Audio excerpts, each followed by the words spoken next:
I don't know what that is. It's a romantic comedy. Oh, that's what I was going to guess, but I didn't want to look like an idiot because I didn't know what movie you were talking about. Yeah.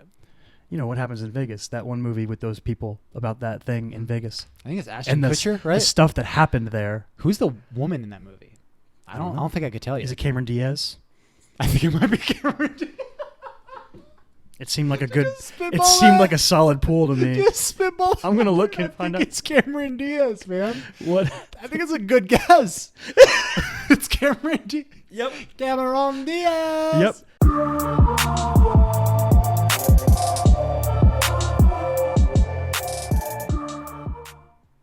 We in. We are. Did the checklist.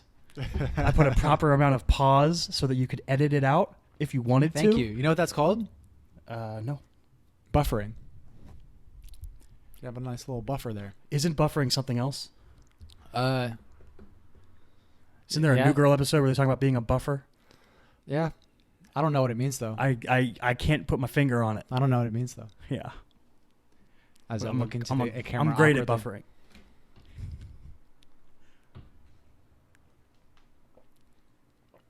It's fluffer, though.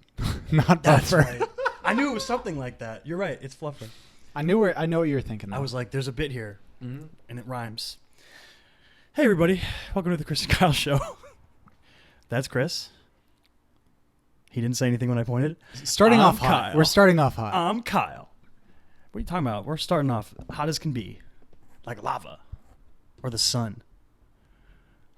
One is much hotter than the other. Can we talk about that fucking trailer that I just watched, dude? Is it Uncut Gems? For Uncut Gems? Fuck yeah, dude. I told myself that I'm hyped for this movie. I told myself that I wasn't going to watch the trailer just because I love the Safdie brothers so much. Good Time. Because of Good Time. Should have won an Oscar. Because of that, because I like that movie so much, I'm like, oh, I'm just going to watch everything that these guys make, right? Mm-hmm. It's like fucking Ari Aster. Like, I don't really care about seeing a trailer. Like, I'm just going to watch whatever they make because I trust them. Mm-hmm. But I mean, we don't have a lot of material for this episode. I mean, we do a podcast where we talk about upcoming movies a lot. Yeah, so I kind of needed to watch this trailer. That boy. The big A. So, fucking the Safdie brothers are coming out with a movie with Adam Sandler. Himself. With Adam Sandler as the fucking main guy. Listen, Adam Sandler does this thing where he fucks around. He does whatever he wants. He films movies in location so that he can go on vacation with his family. Or he just makes dumb movies with his friends to make money. Mm-hmm. But then he'll be like, okay, I haven't made anything good in a while. I'm going to go be in a dramatic role with like a really good filmmaker. And he'll be amazing. Right. He's a really good actor. Why don't I just go make fucking a movie with Paul Thomas Anderson? Yeah. Why don't I just go make a movie with the Safdie brothers? Yeah. And that's what I'm guessing happened, right? Because it's not like Adam Sandler has to do anything. No, he doesn't have to do shit. He can do whatever he wants. If he wanted, he could spend the rest of his life going and sitting at the Jets games and just crying every weekend because they're so bad. Yeah, but who else is in this movie? Fucking Lakeith Stanfield? Mm-hmm. Oh, Stanfield, right? You're passing up on the most important cast member, Kevin Garnett. Oh, right. Kevin Garnett playing as Kevin himself Garnett. From like 10 years ago. And it fits because it's not like he looks aged. Great. He looks fucking amazing. Hold on, I'll pull it up, get the full list here. Uncut Gems. The Weeknd apparently is in it as himself as well. That's interesting. Idina Menzel plays his wife. Yeah. Yes. Adele Dazeem. Adele Dazeem. There's not really any. Lakeith Stanfield, Eric Bogosian. That guy looks familiar. What's the dude's name? The bookie guy. He's like a dude. People know him. I don't know him. He's like an actual. I think he's like an actual bookie. Like he talks about sports gambling and stuff on like a podcast or something like that. I'm pretty sure, but I don't really know anything about him. Yeah, it seems but like people were like shook sort to of see going him. after that. People were like shook to see him cursing, and they were like, "This is weird." Anyway, it seems like they're going after that. Like they're like they'll cast a bookie to play an actual bookie, and they'll cast a Kevin Garnett to play an actual Kevin Garnett. To play a Kevin but Garnett. But then they'll cast an Adam Sandler to be nothing like real Adam Sandler. Or is he? Is real Adam Sandler actually a really terrifying gambler in real life? You got like that sort of vibe. I think he looks scary.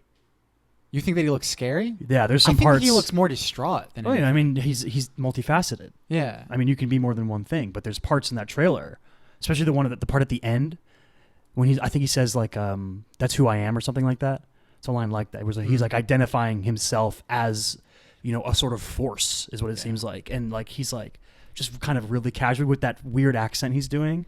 He's like, that's just me. And it's just, I was like, oh, that's like spooky Adam Sandler. Yeah. I didn't like, from the way you reacted after you watched the trailer for the first time, I expected Adam Sandler to be kind of like intimidating in a way. I think he is. Yeah. I didn't pick up on that. I think it's like a subtle way though. I felt like more like he was an unraveling character. He certainly is that too, because everything in his life is going wrong, apparently, from what we know. Adele Dazeem wants to leave him because he's, having an affair with a much younger woman. Yeah. Kevin Garnett isn't scoring baskets, maybe? I don't know. Kevin Garnett's doing something. Lakeith Stanfield is casually dropping the N-word around him, referring to him as an N-word. Right. That's fun. With his hair. Lakeith's got some cool hair in this one. What'd you think? Did the graphics of this trailer stand out to you at all? What do you mean the graphics? Like the words? Yeah. I didn't think about them. I didn't really think about them. Like when it was showing uncut gems and shit. No, I didn't think about it. No? Is it something weird? That's something that I always it sort of catches my eye. Like I like looking at sort of like the outer trappings of what make a trailer, right? And like the sort of cool like artistic things that like a trailer can do. Like outside of because looking at fucking posters, and you see like the same poster that like. I mean, you can see those color gradient things where all movies of the same genres have the same color gradients on their posters and stuff. Yeah. So I like it when movies sort of stand out in the way that they sell themselves, and like Uncut Gems has just like really cool like colorful.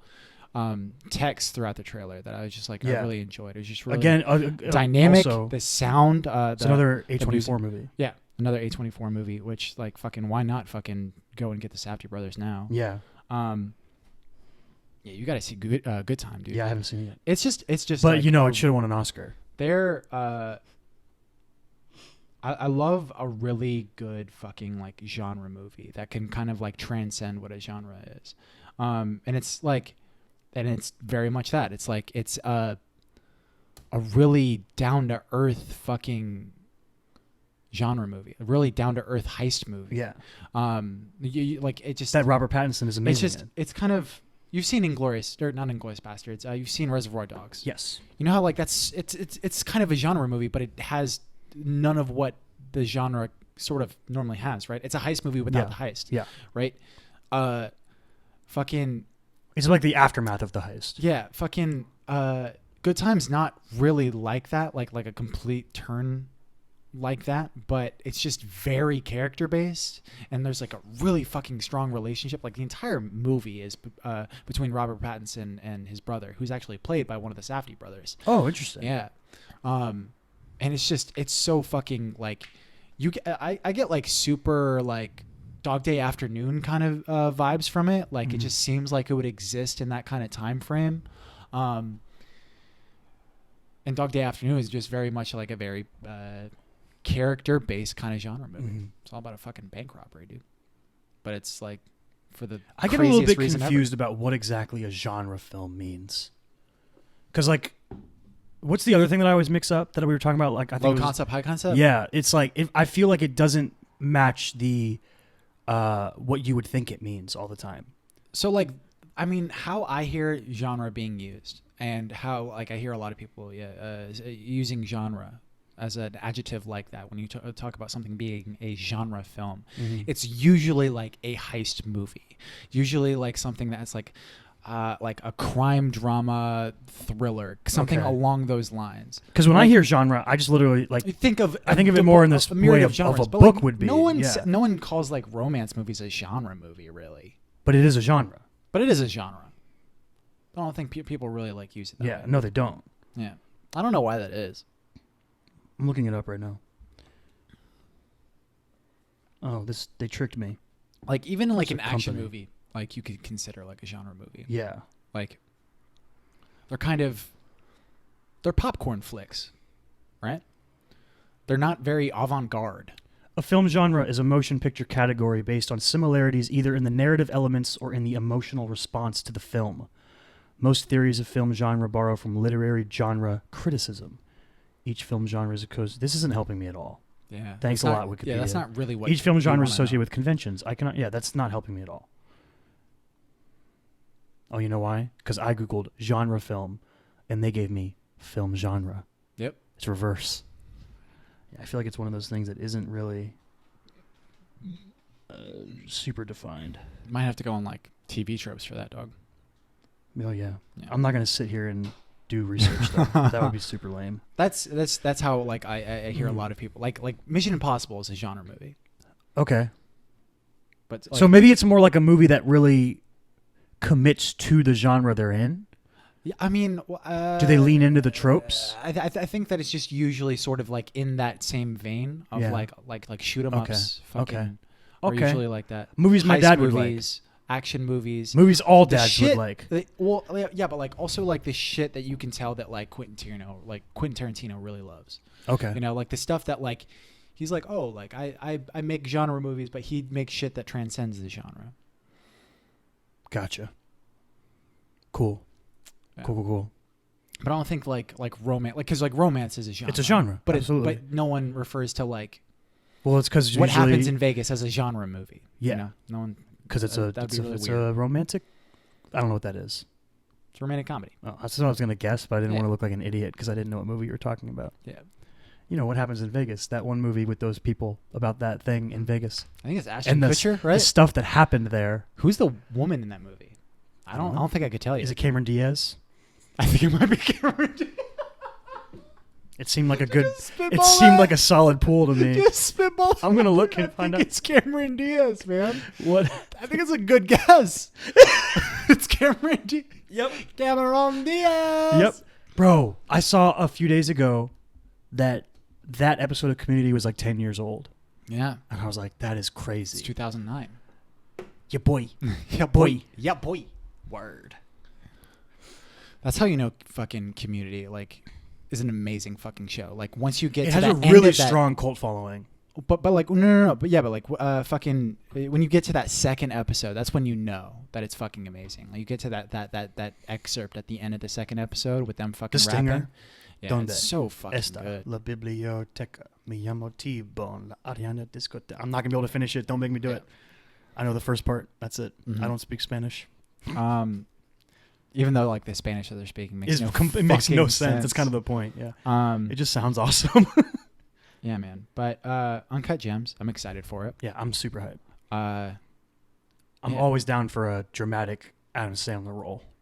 Although I haven't seen the Meyerowitz stories yet. I never watched it. Did you see it? yeah, I don't like it. No? I talked about Noah Baumbach, right?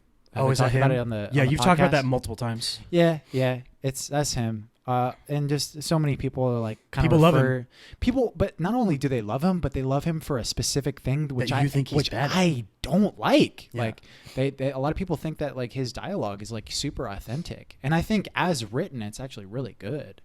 But it's the way that it's directed, the way that it's like delivered by the actors and stuff, and I think it's usually because of the way that Baumbach directs. Like it doesn't resonate. Like when it hits my ears, it doesn't sound authentic to me. I'm like, oh, these are just actors that are giving lines. Do you It doesn't- concede to the idea that a good actor can make bad dialogue good, but the reverse isn't true? Like a bad actor can't make good dialogue good? Does that make sense? I don't know. Did I word that right? I think that might. I know what you're saying. Yeah. I think I know what you're saying. I used to look at it like as if like the writing, and not just dialogue, but like the writing of a script was kind of like a race car, and the actor was the Driver? the driver, right? You know, like I know that fucking Jeff Gordon can drive my Sonata. Better than I can, Yeah. right? Like it doesn't matter what fucking car I have, you Yeah. know, Jeff Gordon's gonna outdrive me Uh-huh. in whatever car, right? But like, you know, if you have a good car and a good driver, Yeah, that's true. That's That's the best. Well, that's the best that's the combination. peak. That's the dream. yeah. Yeah, I'm not sure how much of that is true though. To be honest, I think I think I would lean more towards like because I've read a lot. average dialogue is where it's most malleable. Does that make sense? Like, I think that there's not as much bad dialogue as people like to say there is. Like, when people will watch a movie and they'll be like, oh man, the writing sucked. The dialogue was garbage. And it's like when people talk about the last season of Game of Thrones and they say the writing is bad. Okay, yeah, You know I get what I what you're mean? saying. I get what you're saying. But like, It depends on what you're looking at, though. Because, Mhm. like, as someone who's, done acting for student films out in LA. I'm talking about movies, There is like a lot real of bad movies writing that out get there. made. Real movies that get made with real big budgets. Yeah. Actual budgets that back them up. Usually they're better. Yeah. Usually they can still be bad. No, obviously be they bad. can still be bad, obviously. But yeah, there's still some bad writing out there. Some really fucking shitty. Do you ever get dialogue. the urge to like rewrite on It's so on the bad. spot? It's so bad. And you're like, what if we said this? Well, What if this happened? And the thing is, like, there's also a lot of self-doubt with that too. What if, like, What if your instincts are wrong? yeah, what if I like? Well, that's an interesting thing too. Yeah. When you're going on set to be an actor for something, do you split in your mind that identity? Are you like, I'm an actor right now, I'm not a writer, and I have to sort of be in that mindset? Is that a thing? Yeah, you have to compartmentalize. It's kind of weird. Well, one of the weird things about voice acting is that you're actually like in different. What I've learned from my teachers, that some people will tell you this is wrong, but every teacher I've had has been like, no, you do this. Like, they sort of, unless it strictly says in the audition copy, like, they encourage you to improvise and to change things up in your auditions because they want to get a sense of your personality. Right. So like, I kind of get that sense of like when I'm reading something, I'd be like, this would make more sense if I said it like this kind of thing. And it's usually like small tweaks. But like if you're just reading some like really bad dialogue. Yeah. I haven't done enough acting yet to like really like Yeah. have a firm grasp on like enough of the process, and plus like all I've done is really like student films and shit. And I also think that like I carry myself well, so like people give me a lot more leeway. But like every audition that I've been in, like I kind of play around with the words a bit. Yeah. As like the only thing that I try to get across is like the emotion and how good I am. I'm so that's fucking good. Look how fucking good I am. that's but like and that and just like and displaying confidence. Yeah. And not like confidence in character, but confidence in being able to display emotion. That's like a two different. That's two different things. But I mean, every set that I've been on, whenever like I change the words around and stuff like that, like I've never had anybody be like, "Hey, you need to say you need to be this." by the. Well, I feel like it's different too. Like if you're working with Aaron Sorkin, Yeah. it probably needs to be But- exactly as it's written, right? Because it's like a fucking machine the way it works, Yeah, and there's also like and it's layers building on each other. in every line that you have exactly like layers. So that line, that you say about fucking a swordfish is gonna come exactly. up. It's gonna fucking come back two later. times later Yeah. on in the script. Yeah, it's all. Yeah, it's compounded. But I mean, if you're making a shitty student short film, usually Hey man, it's not don't think gonna- about it as shitty. Think about it I as enjoy it. Think about it as I've like learned a lot. experimental. That's probably not good either. No. I don't know, man. Just think about it as a learning opportunity. Yeah, no, I Yeah. do think of it that way, but I'm also not going to be like, oh man, this is gonna like put me on the map. Can I just say, our apartment smells so much better now. Yeah. So yeah, Like before, it just had like a lack of odor. It was just kind of like it just existed, Yeah. and the doors were always open, so it just kind of smelled like outside. oh yeah. But now Kate moved in, and it smells really good. Officially. and it's like she's I here like it. now. Yeah, and fucking yeah. There's incense. She's got candles. I saw that incense. That it freaked me out last. I like walked in the kitchen, which full disclosure is like right next to where my bed is. Right. And there was just like some incense burning, and I was like, "What the fuck is burning in the kitchen?" Is that just some really long cigarette? Yeah, we got an oil diffuser at Is TJ that the thing Maxx. in the bathroom? Yeah, that like sprays the little smoke. Yep. Yeah, it smells like lavender. It smells really good. Yeah. Yep, smells good. Smells good. Mm-hmm. Nice little. Things are cleaner. Yep. Mm-hmm. I'm not like I'm not a not clean person.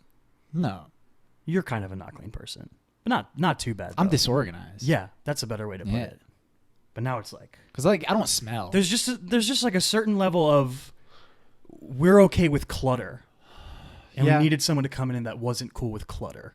Yeah, well, like our standards for what we're okay to deal Yeah, with, like exactly. it's just It's like two dudes that live together. It's It's two dudes. basically yeah.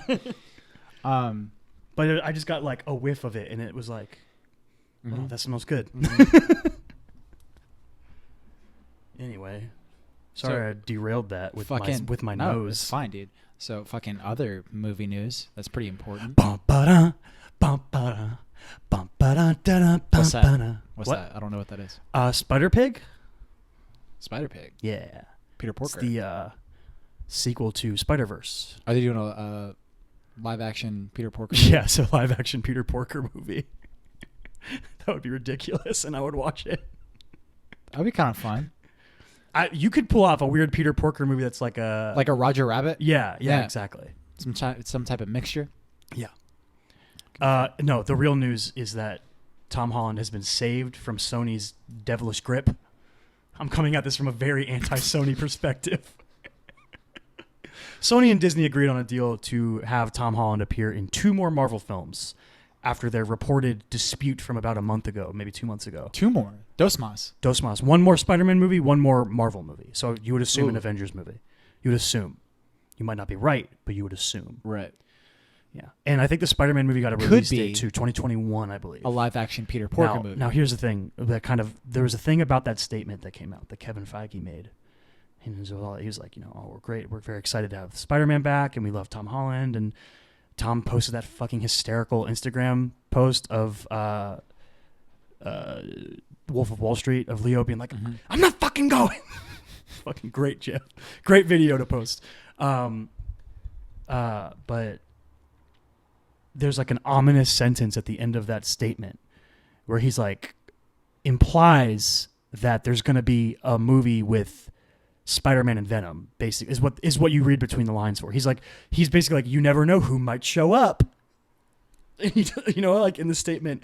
And like Sony is pushing their idea of a Venom-verse thing. I don't know if that's what they're calling it, but like basically all the Spider-Man characters they have the rights to that are not Spider-Man, they want them in movies because they see how much money Spider-Man movies make.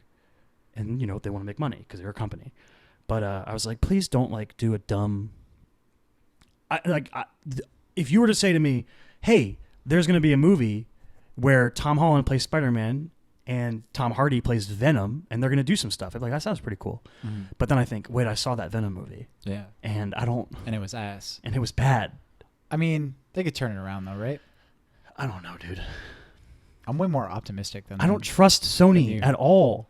I don't trust them with Spider-Man stuff. I mean, I get it. But they did make Spider-Verse. Let the fucking Safdie brothers direct the fucking My thing is Spider-Man like, movie why can't they just like lean into that, right? Lean into the Spider-Verse thing because it's so good. Do more of that and let Marvel make the Spider-Man movies and then take the money from them. Like they make, at least I know in their last deal, they made most of the money off of like Spider-Man Homecoming and Spider-Man Far From Home. I think Disney made like 2% of the money off those movies or something. I don't think that the issue is as much like the content that they're going after, but the people that they're hiring. To make the movies, sure. Right? Because like Spider-Verse like had fucking 2 like incredibly clever people. Fuller and Chris Miller, right? Yeah. Who got fired from The Flash. So like you've got Disney Marvel, right? This is the superhero fucking hierarchy. You've got Disney Marvel, and then it drops, and then you've got Sony and their Spider-Man stuff, and then it drops, and you've got Warner Brothers and their DC stuff. It's rough. They've had some good ones. There's some promise, and they seem to have they have a new angle that might work. We'll see. I'm excited for Wonder Woman 2. Could be cool. Yeah. I'm really excited. Something? 1984. I'm really excited for Robert Pattinson Batman, for Pattinson. I like some of the rumored casting of the Jonah Hill as the Riddler. Super interesting to me. I think it's a really intriguing casting choice. I like that it's kind of off target. People thought it was going to be Penguin because he a thick boy. And you know how I feel about the Riddler. No, I feel like he's him. I think he's a really underrated, underrated, underutilized. Yeah, underutilized is better. In live action stuff, you have Jim Carrey. That's it. But like Jim Carrey in his wild ass performance as the Riddler, and it's just I don't know. And Tommy Lee Jones' completely phoned in Two-Face performance in that movie. He's so bad. At least Jim Carrey's like trying.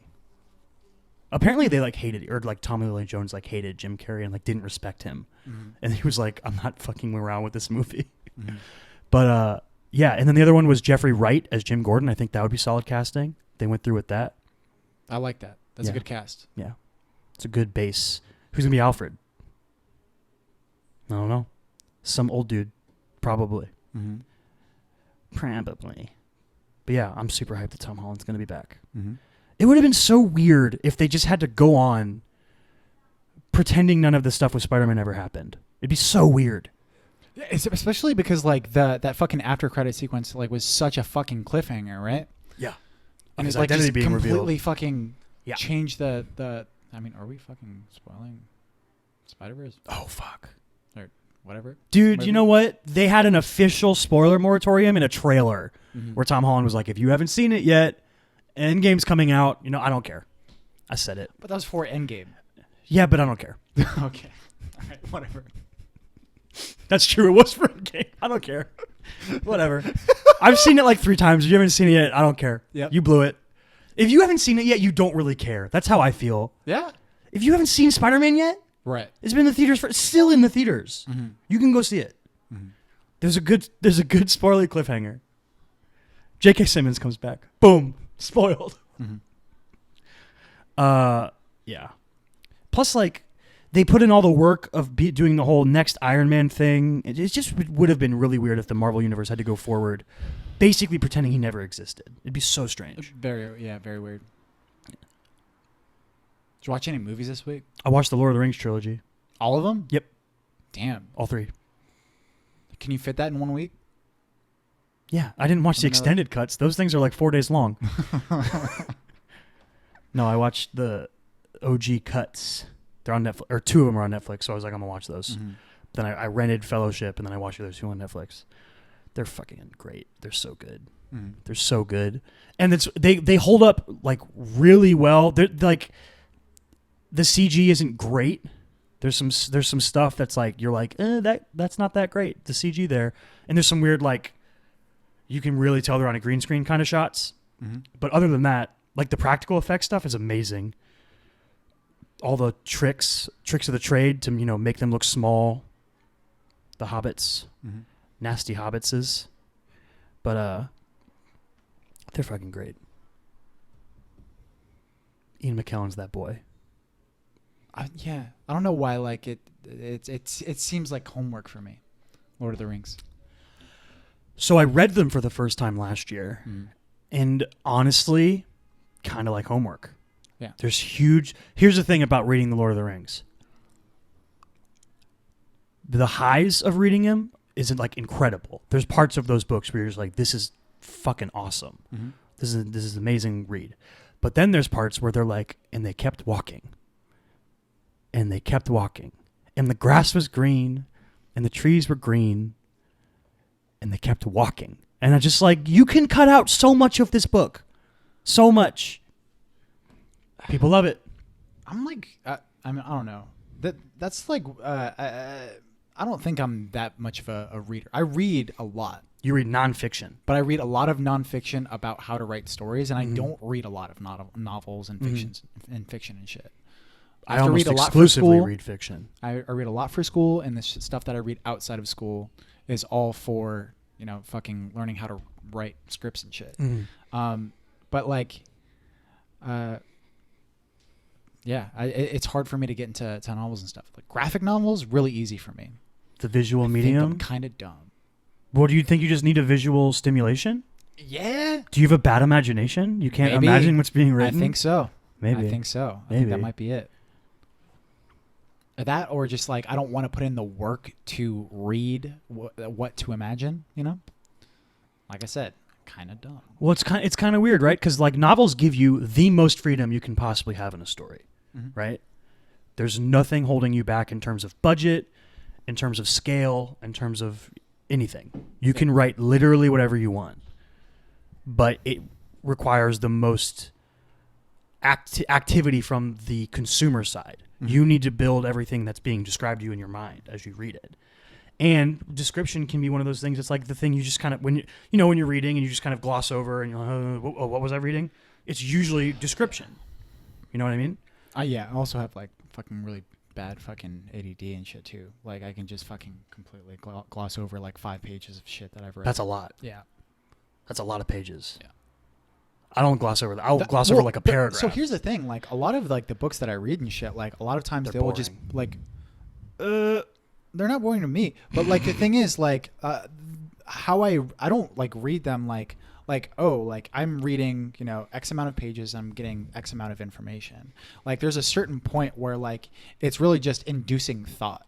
And they become like, there gets points. Like if you ever like watch me fucking read a book, will you like, stop? I'll stop and I'll just start fucking thinking about shit. Because like, and at a point, like it just becomes like a totem of thought where I'm just like, oh, okay. Like I repeat things to myself over and over again to like see if like there's like counter arguments to it, you know? That's good. That's being like active in your learning. Yeah. That's good. I don't really do that.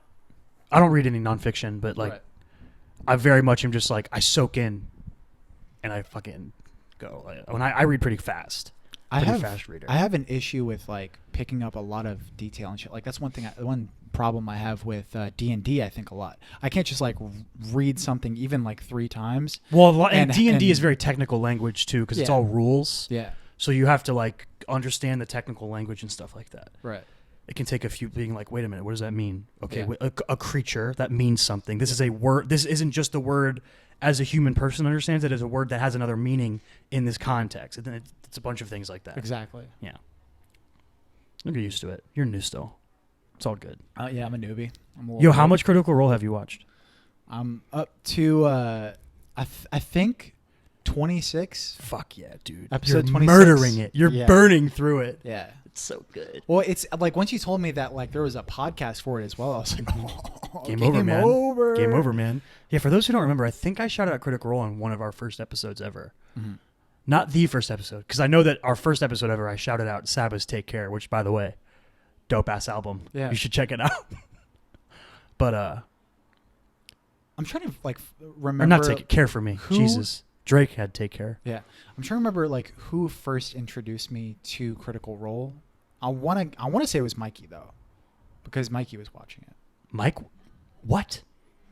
Yeah. How do I not know this? I'm pretty sure Mikey was How do I not know this?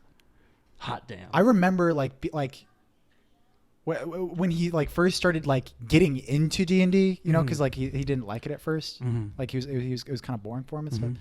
Like I remember him like once he started getting into it, I like because he used to watch Twitch and stuff a lot. I think he still does. Yeah. I don't know. I miss Mikey. I love you, Michael. I just talked to Michael I played D&D with Michael today. Have you bought your ticket for their wedding? I bought my ticket for their wedding. Not yet. I bought my ticket for going there earlier, but not for the wedding yet. It's not till February. I don't have to yet. I'm good. It's only October, right? It's in February or January? February. Early February. Is it? I think so. It's in my phone. We'll deal with that later. It's in my phone. Don't make me scared. Anyway, yes, I talked to Michael today. Anyways, I watched 2 movies this week. Oh, yeah? What'd you watch? Both of them were for class. The first one was for my like you're right, ethnicities in. I'm dumb. Yeah, it was my ethnicities in film class. Like, yeah, and we're going over interracial relationships. Mm-hmm. Well, that's close to home. Yeah, it is. But it also like it also isn't because like the 2 movies that we've watched so far have both been black men with white women. And it's just a different dynamic. Did you watch Get Out? No. That's what like the whole movie's about. Well, I mean, maybe we'll watch Get Out next. Like we're going from like old to new. So we watched like Guess Who's Coming to Dinner last week with Sidney Poitier, and then this week we watched Jungle Fever with Wesley Snipes.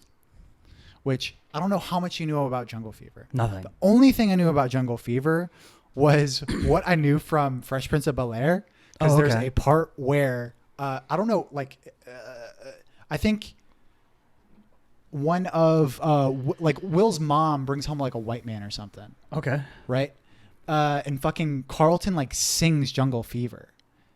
Inga Jungle Fever, Inga Jungle Fever, they're in love. And that's like the only I had seen that like clip like fucking dozens of times because of the amount of times that I'd watched Fresh Prince. Spike Lee flick. Yeah. Okay. But that he's also in the actual Jungle Fever movie. It's like super underrated on IMDb too. It's like 6.5, yeah. Which I was kind of surprised. Samuel Jackson, Halle Berry's in it. Yeah. A lot of people. Young Halle Berry, probably. Okay. Yeah, Samuel L. Jackson, Wesley Snipes, Halle Berry. Annabella Sciorra, is she the lead female? She's the Italian woman. But it's weird because it's like almost an ensemble movie. And it's like something that Spike Lee, I think, does really well. And it's like kind of fun. Mm-hmm. Is like how many like little characters he'll like John Turturro. give attention. Yeah, like John Turturro's character is actually like really good. I liked him in this. Yeah, and You say that like John Turturro's not good. no, John Turturro's like John usually, Turturro's great. I don't know if I've ever seen a bad John Turturro role. Depends on how you feel about Transformers. Yeah, I like how we both went. To like he's funny in those movies, but like they're bad. You know what I mean? yeah. Yeah, Jungle Fever was interesting. The second movie that I watched, Election. Written and directed by Alexander Payne. This is like a 1999 film with Reese Witherspoon and Matthew Broderick. Hell yeah. Also sort of an ensemble movie. Probably even more so than Jungle Fever, I would say. Why did you watch this movie? So this was for poli-sci. Oh, okay.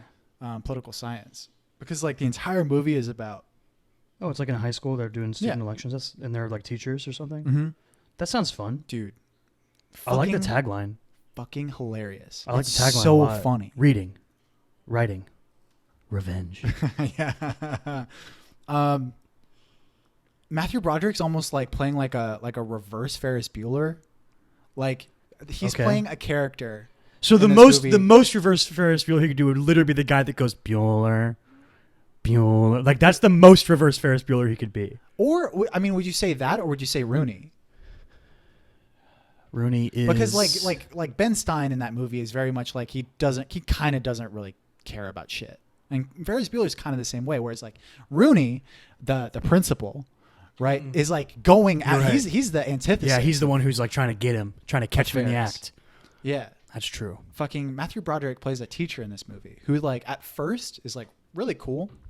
They're talking about the difference between ethics and morals. Ooh. Which I had never really thought about that question before I had seen this movie. I've never thought about it until this moment. Yeah, and I'm really excited for Ethics v Morals: Dawn of Justice. It's gonna be a good movie. Yeah, sounds pretty lit.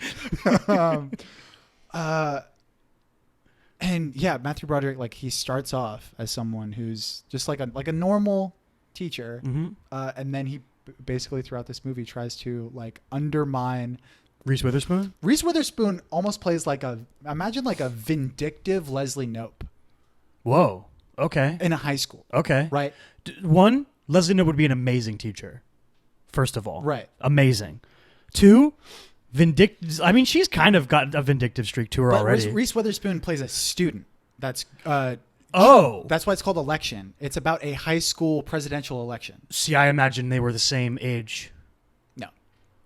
Okay, I'm resetting my frame of reference here. Matthew Broderick is a teacher. And she's a student. And she's a student. Okay, and he's trying to undermine her? Imagine Leslie Knope as a student going for trying to be student council. Another aside, I would watch that show. I would watch a show about high school Leslie Knope. Mm-hmm. She would be so annoying, but like you'd love her. But like, it's not the same character because Leslie Knope is like very much like she's a sweetheart. Yeah. Fucking gal pals. Reese Witherspoon's character in this, Beautiful like mermaid, you think that she's Leslie Knope at first, but she's like way more. She's kind of fucking evil. Okay. She kind of like if you get in her way, she'll like straight up fucking cut you. Okay. Like I kind of want to watch this right now. Election's fucking good, man. I want to watch this. Yeah. This sounds good. I like Reese Witherspoon. I like Matthew Broderick. Yeah. It's got. I thought about Game of Thrones a little bit while I was watching as well. That's interesting because there's just a lot of politics in it. Yeah. But it's hilarious. Like there's a lot of funny shit in it, but it's fucking airtight screenplay. The story in it is so fucking good. Chris Klein is also in it. I don't know if you know who that is. Yep. Yeah, he fucking played Nova in American Pie, right? I don't think you know anything about American Pie movies. I think I might have seen one American Pie movie in my life. If you watch this movie, you'll be like, your favorite character is going to be Chris Klein's character. Oh, yeah? I guarantee you. Does he have like a Captain America streak going on or something? Okay, so imagine if there was a high school movie, right? Yeah. Who would you guess is like the archetype for someone that you would really like? The sort of underdoggy character. Yeah, he's kind of that. Yeah. Kind of underdog. He's a football player. Okay. So okay, cool. he's a football player that gets injured. Okay. Right? And Jason Street. He's like completely loved by the high school and everything, but he's not like a jock. He's like super fucking nice. He's just kind of an idiot. That sounds fun. And he's a sweetheart. That sounds fun. Yeah. I love hunky sweethearts. And he's very much like that. He's super fucking lovable. Interesting. And he's like the only one throughout the entire movie. So he's a hot Noah type is what you're saying. Yeah, but he's not. Hot Noah doesn't He's not really as play charming. idiots. That's true. Like Chris Klein is You're like right. charming, but it's like he's a lovable idiot. Okay. I'm not. He could play an idiot. Don't fucking disrespect hot Noah No, like that. I'm not saying that. I'm just saying that there's no roles that I've seen him in You that can't hold him back, dude. He can be an idiot if he wants. where he's like played someone like this character. What is his last name again? He's in my brain. It's hot Noah. Noah Centineo. No, I'll give you like an example, right, of like some of the shit that you can expect from this movie. There's a part where they're doing their speeches at a pep rally, right? Because they're running for student election. The first person that goes up is, I think Terry is Reese Witherspoon's character's name, right? And she goes up. It's a good name for a vindictive student. Really fucking well written. She's memorized the entire speech, and she gives it to this entire gymnasium, right? And she fucking nails it and super charismatic. She just gives Does a she really get like fucking good a speech. smattering of applause? Because like students don't really care. I don't want to give away all of that, right? But but Chris Klein comes up. He's the next one up, right?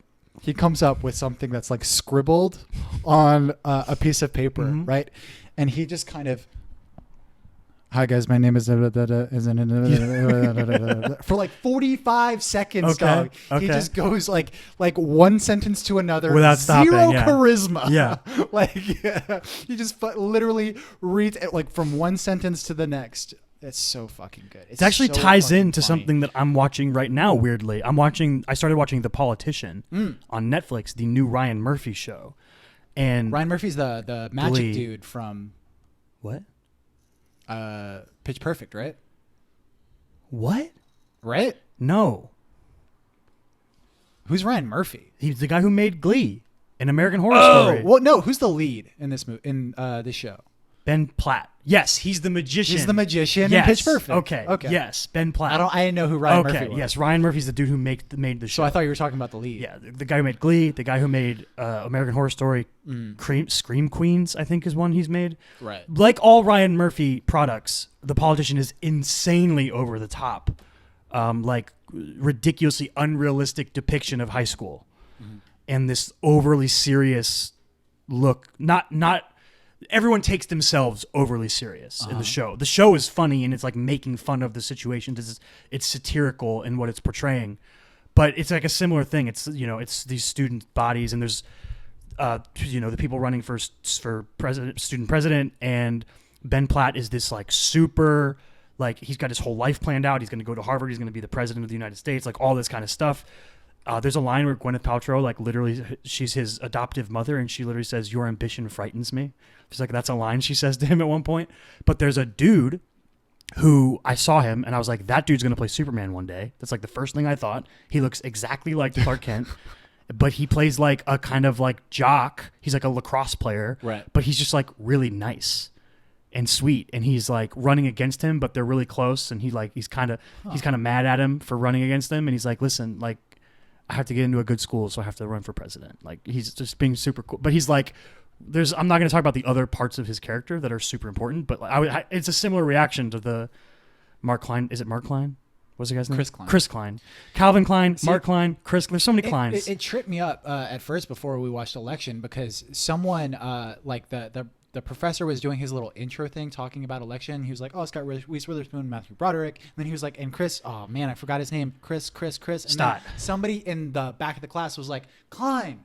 and I thought that they said Pine. Chris Pine? And I was like, Chris Pine? He'd be a baby. I was like, Chris Pine's in this movie? He'd be a Oh, kid. man, I'm excited. He probably is the right age. Yeah. Right? He's Maybe. around Reese Witherspoon's age, right? Yeah.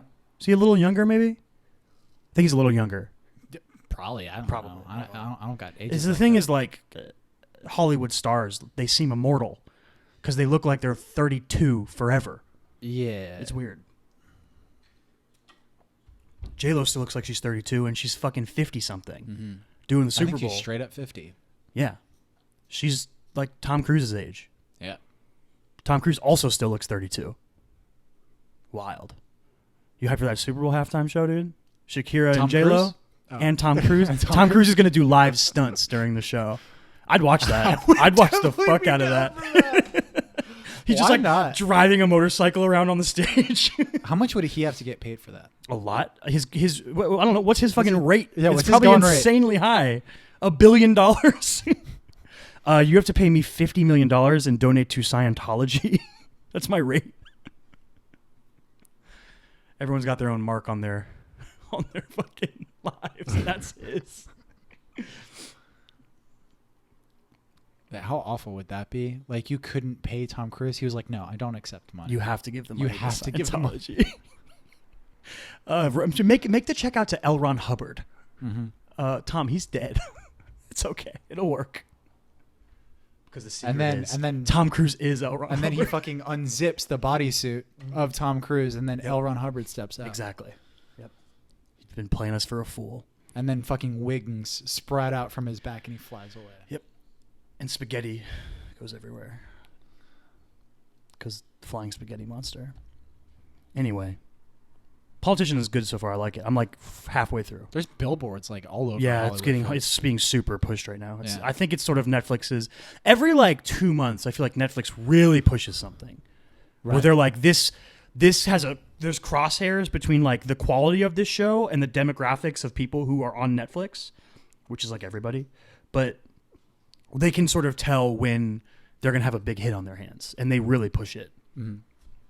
Like they've already been doing like hype trailer things, not trailers, but like little weird things for like what's the Noah Centineo, the To All the Boys I've Loved Before, the one that was when we did those spoiler, the one that was good, not the one with Barb. That one was bad. That's oh god, I forgot the name of that one. To All the Boys I Love Before is a good one. Yes, that one was good, and the sequel's coming out, but they're based on books, and there's 3 books, right?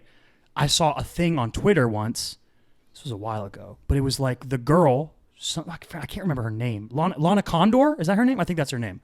She calls Noah Centineo up, and she's like, hey, they just signed blah, blah, blah to play blah, blah, blah in the next movie. And he's like, that's awesome. And she's like, by the way, they already said they're going to make a 3rd movie. And they're like, and I'm like, what is happening? Why is this a thing? This is super weird. But yeah, they know like when to push things. It's weird. They've got their formulas and shit.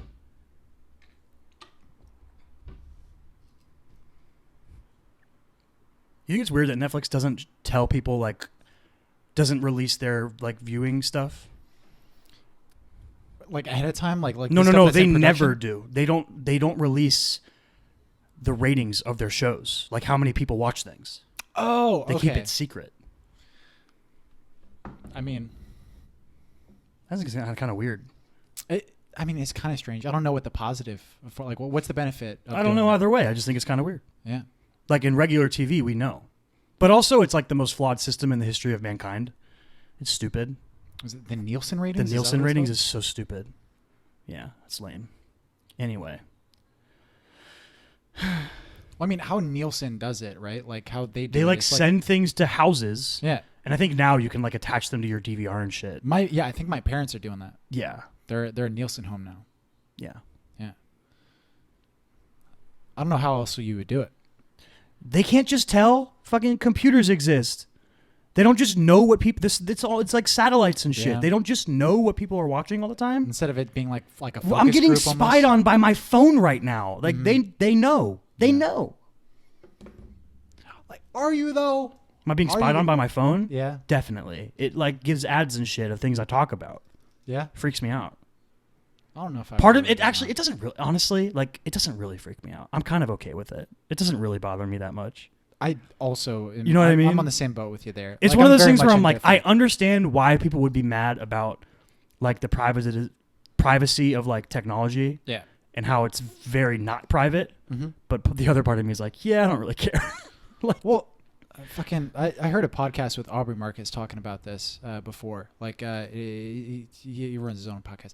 I don't know who that is. He, a friend of Joe Rogan. I think he started the On It site. He also has Own it.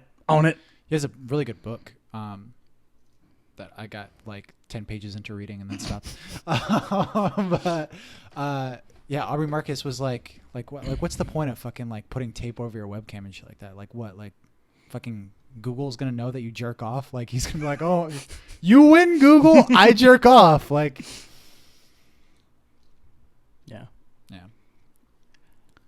We live in the information super age, dude. I'm not too worried about it.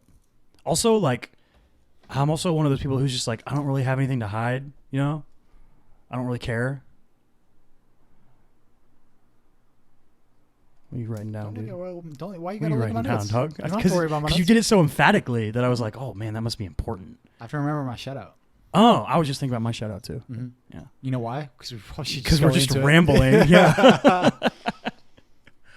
Yeah, I'll do a shout out. Creative processing with Joseph Gordon-Levitt. You haven't already done this? Nope. Did you just I shout think it out to me I personally? told you about it. Yeah. Yeah. I might have mentioned it, but I haven't done an actual shout out. This is Joseph Gordon-Levitt's new podcast. It's about a month old, where he takes a question from the interwebs and he brings on a guest that he thinks suits the question well, that can answer the question specifically. For example, somebody in the first episode asked a question about adapting, doing stories that are adaptations or continuations of someone else's story. And he brought on Rian Johnson, who directed Star Wars Episode 7 or whatever the fuck number that was, or 8. I think it's 8. Yeah, 8. And also made Brick. And then I listened to that podcast, and then I watched Brick, which is really fucking good. So shout out to Brick. And then he did another one last week with Seth Rogen and Evan Goldberg. And it was the question was like about how do you work with another person in creative endeavors? And he was like, these are perfect people to ask about that. And he's gotten like a cool, different variety types of people, like musicians, filmmakers, different types of people. He had a political artist on it for one episode. That was kind of interesting. But yeah, I'm a huge Joseph Gordon-Levitt fan. He's one of my favorite actors. I really like what he does with Hit Record and all that kind of stuff. Very cool. But yeah, it's a cool podcast. I like it a lot. Creative processing With JGL. JGL. Mm-hmm. My shout out is something that like they don't make any new episodes anymore. Okay. Right. I'm pretty sure the. Oh, I think I know what this is going to be. What do you think it is? Crack. Yeah. Crack. So I co-shout this out. Yeah. So, Cracked After Hours specifically. Yeah. Some of my favorite videos that fucking exist on YouTube. Dude, which Ninja Turtle are you? Yeah, exactly. Like, so basically what it is, I don't know if you guys are familiar with a lot of Cracked content, but with these specific videos, they're normally pop culture based, and it's just 4 friends that kind of sit around. Scripted. And it's scripted, but they sit around a diner. An Italian restaurant. Yeah. And fucking have a conversation that usually revolves around some type of thematic question. Yeah. So, like, what type of... Well, though it's kind of interesting because it'll be portrayed as, which Ninja Turtle are you? Right. But the video will be about, like, what are the archetypes that make up the Ninja Turtles? Exactly. Like, what they end up, like, talking about in that specific episode is the 4 temperaments. Yeah. And they, like, go into how the 4 temperaments can be sort of... distributed and labeled throughout a majority of popular culture. Leonardo, like, all day. Right. All day. So, like, Teenage Mutant Ninja Turtles, fucking Fantastic Four, The Beatles, Sex in the City is another one, Scooby-Doo. Golden Girls? Probably Golden Girls? Probably. Why not? Probably. Gilmore Girls? That's a deep cut joke that no one's going to understand. But yeah, it's all really fucking funny. It's really informative. And it's like... Very witty.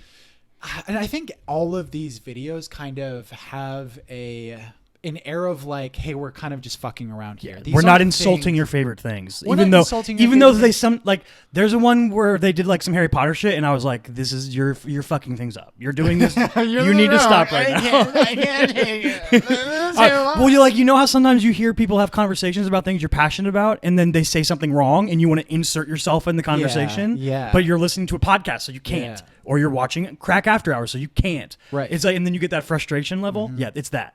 Mm-hmm. Yeah, it probably happens a lot for us, for people. Probably listening all the to time our because we're podcast. idiots. Yeah. But yeah, Cracked After Hours. They just have a lot of videos out there. Like, they're not making any more. Though. Yeah, what happened? They kind of just I don't disappeared know. randomly. I think that they all might have like just disappeared. Well, they Roanoke were style. doing that. They started doing a push where they had 2 different casts. I don't know if you remember that. They had a second cast doing them, so they were like, I think they each cast did 2 episodes a month at one point. I don't know what happened. And then they just stopped. I'm pretty It was sure really all weird. of their video content stopped as well. Yeah, I don't know what happened to them. Because they had a lot of other different kinds of videos. It wasn't just After Hours that was the only show on there. They had Obsessive Pop Culture Disorder, which was also really good. I burned through After Hours when you first told me about it. I watched so many of them so it's quickly. Fucking really good. Yeah, and they're pretty short. They're probably like 10 minutes. 10 minutes something each. like that. Yeah, very, very consumable. Mm-hmm. I co-signed the shout out. Yeah. Very good web series. So shout out to Cracked After Hours and to Joseph Gordon-Levitt's Creative Processing podcast. What news do we have? We're doing Ex Machina this week. I know you're excited about that. It's like your favorite movie ever. I said that like I don't like it. It's a good movie. We're going to talk about. We're going to talk about a really. Movie we're going to talk about a really good movie where Oscar Isaac dances. And next week we're going to do our NBA season preview episode. So for those of you who don't like when we talk about sports, get ready to fucking skip an episode. Yeah. Other than that, do the social media stuff. ChrisMichaelStott.com. Read Chris's scripts. Scripts. I said scripts. Scripts. Chris Michael Stott on Instagram. I'm Davinwell25. Twitter and Instagram. The show, The Chris and Kyle Show on Instagram, Facebook, YouTube, all the podcasting platforms. tcaks pod on Twitter.